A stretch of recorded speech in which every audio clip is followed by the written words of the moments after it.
If there's one thing to take away from this guide, it's this. Venture is a close-range, cyclical, brawl-dive hybrid hero who excels in enclosed spaces that allows them to land that one-shot combo. They also excel at dishing out consistent damage from short range off angles. Usually, you'll engage with your drill dash first if you're up close, or with your burrow if you're a bit further away and you need to close the distance. Excavate at medium range from off angles, make sure you have an escape card when you engage, and play in positions where you can bait enemies around corners to land easy drill dashes. Venture's primary fire, Sigma's balls but worse, makes Venture fire out seismic charges, dealing 80 damage per charge with 8 charges in one clip, and most importantly, the charges have a max range of 16 meters. By far, the most important concept to get down with Venture is the range and sightlines you want to be playing in. The 16 meter range should tell you all you need to know, but I still see decently ranked Venture players play in positions like they're a Sojourn or a Soldier, when in reality, they need to be posturing more like a Junkrat or a Reaper, playing in enclosed spaces. Here's a great visual example on Gibraltar first point attack. We kind of struggled first point here.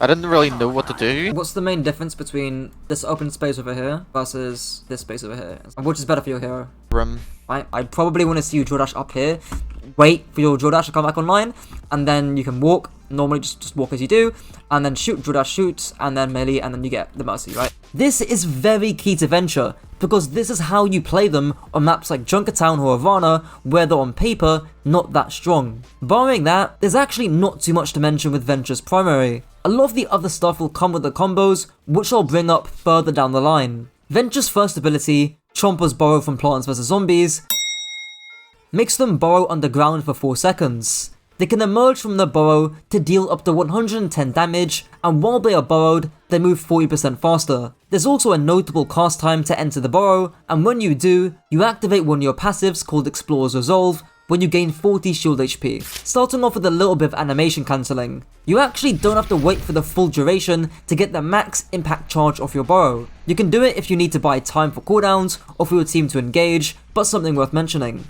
Now, the most important choice to make with Burrow is whether to use it as an engagement tool or a disengagement tool. The answer, as vague as it is both. There are times when you want to use your Burrow first, and there's times where you'll want to use your drill dash first, so when do you do which?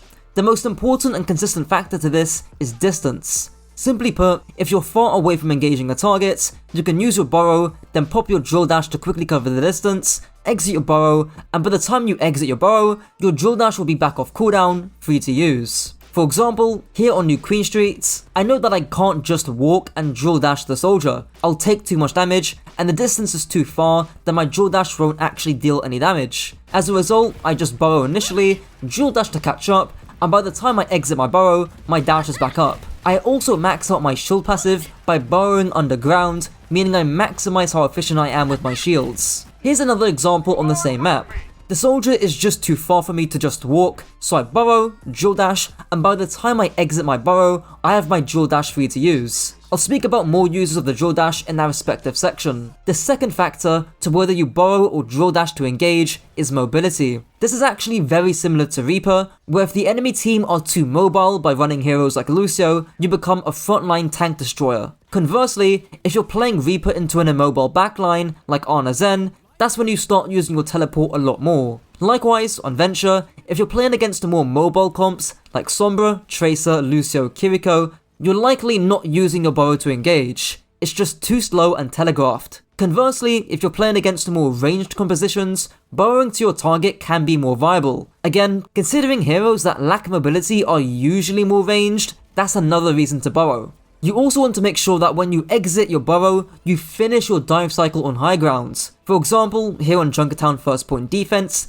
say you're hiding in this room because the sightlines are good for your hero. You then dash engage to perform your one-shot combo because again, you're in close range, and then you make sure to burrow back to high grounds so you can maintain your angled pressure. You can even burrow engage first, and then go back to the high ground if you're playing against Cassidy, Brig or Ana. And that leads me on to the third factor of heroes affecting whether you burrow or drill dash. Against heroes that can CC you, especially Cassidy's nade, you ideally want to avoid drill dashing to engage since he'll just hinder your burrow. You also can't perform the one-shot combo on Cassidy, which I'll talk about later, so even less of a reason to drill dash him. Here, you can see the Fran rolling out on Basan Sanctuary, he sees the Brig on a Cassidy, and decides to not intend with his drill dash. The last factor to whether you engage with Burrow or drill dash is whether your team draw attention and making sure you time your engages half a second late. Remember that soldier clip on New Queen Street and how I couldn't walk because of the distance? Well, if I had someone like a Doomfist or a Winston diving that soldier,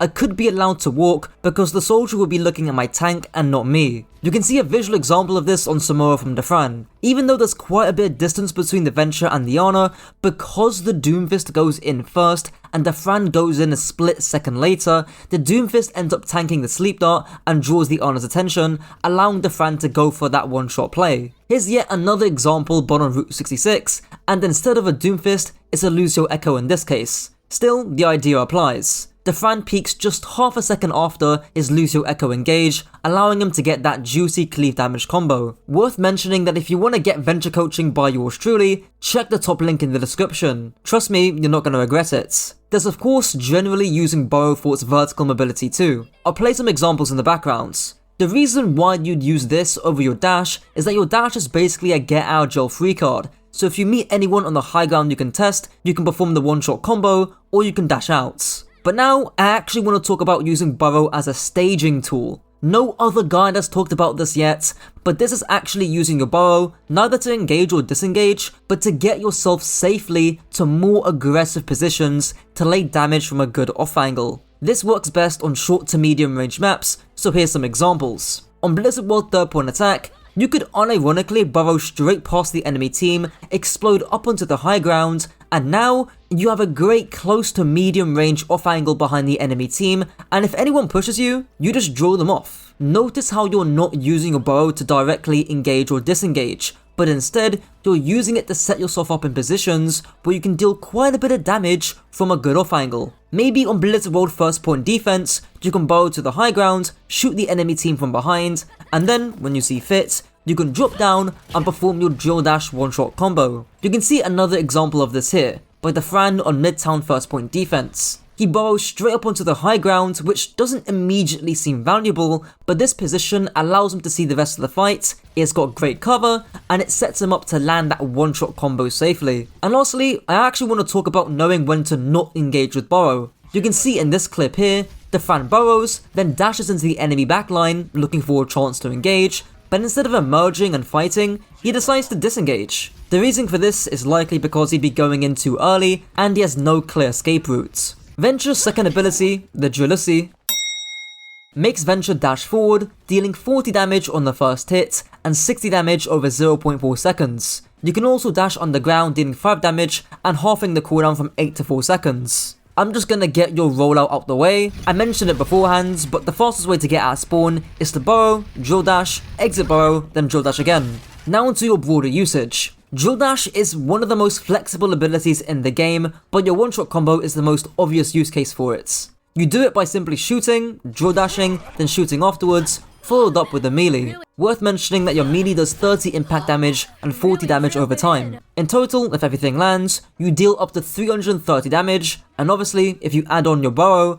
you can deal up to 440 damage. It's a pretty forgiving combo too, just make sure you at least hit the drill dash. So in terms of landing the one-shot combo in game and using it as an engagement tool, I talked quite a lot about that in the previous section, but the most important things is the range you have to the enemy team to be able to land the one-shots. I'll play some clips in the background from the Fran, but the biggest commonality you'll always see is that the Fran performs the one-shot combo when he's within 5 to 10 meters of distance. That way, he knows he's gonna hit the drill dash. The second most important thing to landing the one-shot is actually making sure you have a wall or a corner to drill dash your opponent into. I think you're too greedy for the one-shot, honestly.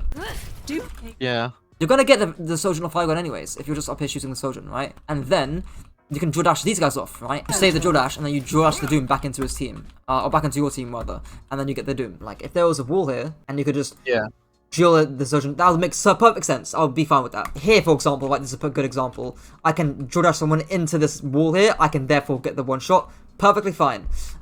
Here, not the case. You can even drill dash someone out of L.O.S from their team. This overlaps with the previous tip about drilling someone into a corner or into a wall, but here, in the background gameplay, you can see me do this pretty well with the enemy Iliari, where I dash her out of a pylon's L.O.S. There's also what I like to call defensive corner holding, where you essentially bait someone to come around a corner, then you perform your one-shot combo. They basically get punished for overpeaking. Here, you can see one of my coaches almost do this, but he pops his dash a bit too early and misses out on the double kill. Here's another example from the same map.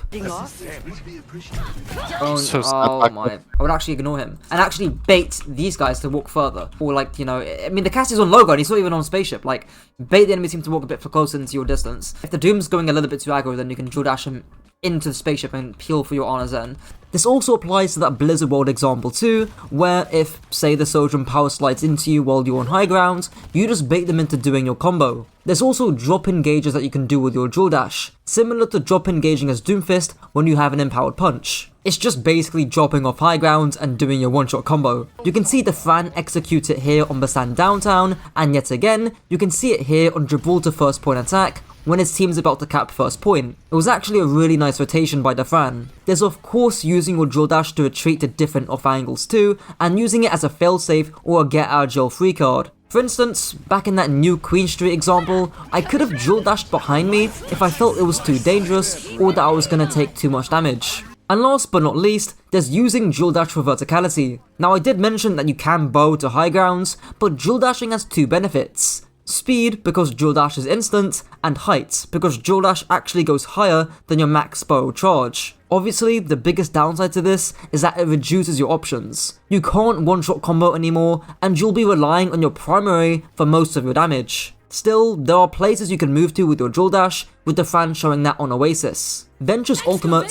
Shatter but worse, makes Venture send out shockwaves that deal 130 damage apiece. You have 4 charges, the ultimate has a 7-second duration, and can fire out your shockwaves at just over 1 per second. The max range is just under 25 meters. The most important part to your ultimate is to understand that it's a tempo ultimate. I'll explain what that means in a second. Unfortunately, your ultimate is probably the weakest part of your kit. The cone is very narrow, unlike Shatter, and the fire rate limits your potential DPS. In other words, this is rarely a playmaking ultimate. So what do I mean by tempo ultimates? Well, it just means that it speeds up or slows down the progress of a fight. Other tempo ultimates are Coalescence, Valkyrie, Kitsune Rush, and Bap's Window, and just like those ultimates, I think it's pretty decent to use at the beginning of a fight to clear out a zone or a part of the map. For instance, on Junkertown third point attack, you could excavate this entire high ground, use any leftover charges on the low ground, then drill dash back to the high. That example actually overlaps with the second use case of your ultimate, which is to just enhance one of your playstyles. If you want to go for this committed, hard dive in the enemy backline, you could Burrow engage and excavate the enemy backline. The Fran does that in this clip here. If you want to enhance the damage you do from an off angle, you could pop it from that very off angle. The key thing is understanding that your ultimate is very opportunistic, just like Pulse Bomb. If you see a play that's not too risky, or a chance to gain a key part of the map, or potential free pick that you can get, pop the ultimates. Now into the positioning, playstyle and compositional section of the guides. Starting with the former. Now we've already talked a lot about Avengers positioning just passively throughout this guide. We've talked about the sightlines and enclosed rooms that you should play in, we've talked about baiting enemies around corners to drill dash them into your team, and we've talked about staging with Venture and finishing your cycle of cooldowns on some piece of high grounds. That is already a ton of key, fundamental positioning stuff with Venture, and I could leave it there to be honest. But there's still some important stuff to go over. The most important bit is midfight rotations. I made a video on this just a couple months ago,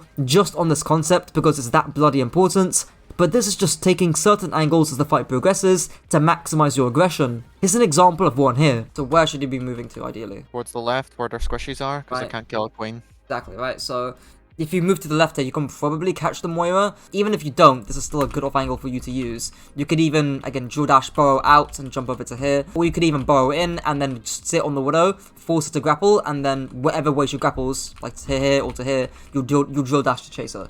So there's multiple things you can really do here. And instead, you just go for the queen, right? Obviously not a great use of drill dash there because then you've got no mobility and you're dead. And lastly, let's go over the 4 general positional rules with an example in Esperanza. Here, you have cover, so you can D-peek, you have great L.O.S on the entire fight, you have great distance from your flank in case someone sneaks up on you, and you have multiple rotation options. You can rotate to the left flank, you can drop down main, do one of your combos and burrow out, or you can flank to your right side. Choice is up to you. Now into Venture's playstyle. Again, this has already been touched on, but there's 3 main archetypes that I've developed, and it's very similar to my Reaper guides. Frontline, Fringe, and Flanker. I'll explain all 3 of those playstyles, but I'll also intertwine that with the comps too. Frontline is essentially running Venture in extreme deathball compositions. Think Malga, Sim, Venture, Lucio, Moira. OC, coach for Team D Impero, states that this is really the only possible way Venture could be played in pro play in the current state they're in right now. Frontline is the simplest playstyle because you just kinda run it down, and even then, as OC states, there's gonna be better heroes for that type of composition. It's important to note that even if you are running a deathball comp, you can still do that flanker playstyle, which I'll talk about. If you're playing Malga, Lucio, Venture into Ana Zen, you can and should flank and dive their Ana a lot of the time. The Fringe playstyle is all about controlling, well, the fringes of the teamfight. The off angles essentially, but not just any off angles, the off angles that are in enclosed spaces. To help explain this, I want to use the framework of the current meta comp at the moment, Tracer Sojourn or Tracer Cassidy. Tracer is great at controlling pretty much any space she wants to because of her insane mobility, and heroes like Sojourn provide the range threat with her railgun. Venture, in my opinion, could help provide some unique value in this case by helping the Tracer control areas of the map which are usually pretty hard to control. Shambhani first point attack is an example I love to use. The Mega Room is a great place for Venture to control. If they get pushed, they just drill dash defensively, and they have the Mega to play around. I've been coaching a Symmetra Tracer team recently, and the macro is actually quite similar, where Symmetra places the turrets in positions and rooms to help Tracer win the duel. I think Coffee's tweet aligns with what I just said there as well, and it kinda combines what he says in the 3rd and 4th lines. The last playstyle is the Flanker Backline playstyle. This is in the vein of Reaper, where you can TP in the backline then Wraith out. With Venture, that's just going for one of your cooldown cycles, which I've already talked about a lot in this video. Usually, this is best to do when you're playing Venture with a Lucio Kiriko or a Lucio Moira backline, and you're playing against compositions that outrange you entirely, like your Hanzo, your Widows, your Zens, your Anas, that kind of thing. Timing is the key thing here. I made an entire video separate to this, which you should check out, but the more aggressive your flank is, the later it needs to be timed. You can combine this in with the advice of Midfight Rotations too, and in fact, here's a good flank you can do on Blizzard World's 2nd point defense. If you stand here, again, you're playing that close range off-angle control mentioned at the beginning where you're getting damage onto this guy, maybe the Moira turns, and then you waste time, which relieves pressure off your Malga. And then you draw the Venture away, maybe you 1v1 the Venture, you probably win that because you've got a Mega behind you. Like, that kind of stuff is higher level play. That's more map control stuff, right? If they're a little bit further up, or you want to go for the Widowmaker, you can just walk here normally, drill dash up, and then go for an engagement onto the Widowmaker, right? That would be a case where you drill dash first and instead of burrowing because it just takes too long. In my dive guide, I also talked about how you want to force out flankers first, then go for backline, and the same is still true for Venture. In other words, if you're in a dive mirror, you'd want to go for that Fringe playstyle initially, then you can flank and go for that backline dive. It's vital to note that each of those 3 playstyles can change as the fight progresses. You don't just pick one playstyle and lock that in for the map. Often, a lot of the time, you'll start controlling the fringes of the teamfight, particularly those in close range, then that'll open you up to flank and go for a cooldown cycle. Maybe you go for frontline, then you end your cycle on a piece of high ground and proceed to do the Fringe kind of playstyle. Maybe you're playing against Pharmacy and the map is too long ranged, so you're forced to go for that Fringe playstyle and play in enclosed rooms. Maybe you're playing Venture in a poke comp with a Hanzo and you're playing against a Ramattra Lucio Bap comp, so you have to flank and dive their Baptiste when they rush your Hanzo. Overwatch is a dynamic game and things can change all the time, so hopefully those 3 playstyles act as a solid framework for how you should play Venture in different scenarios. Before I end off this video, I want to quickly talk about maps with Venture. OC made a great video explaining how Venture is great on Legion Control Center and stuff like Oasis University because it's much easier for them to get up close and land that Oneshot Combo. But on longer range maps like Havana, Junkertown and Circuits, where there's a ton of long open space that force Venture to make a play, what do? Well, the first thing is to still play those enclosed spaces. There's plenty of places that you can play on Junkertown, Circuit and Havana to make things work. The second thing is to be creative with your rotations. In other words, you're gonna have to flank. And to help you cross those long distances, burrow engages are gonna be useful, as they basically mean that you can cross those long gaps safely. This can be especially useful on a Varna third point, where you can just skip the open space and directly contest their snipers up close. Anyways, that's it for the Venture Guide. I spent a lot of time researching and scripting this video, so be sure to share it around if you found it useful. Until next time.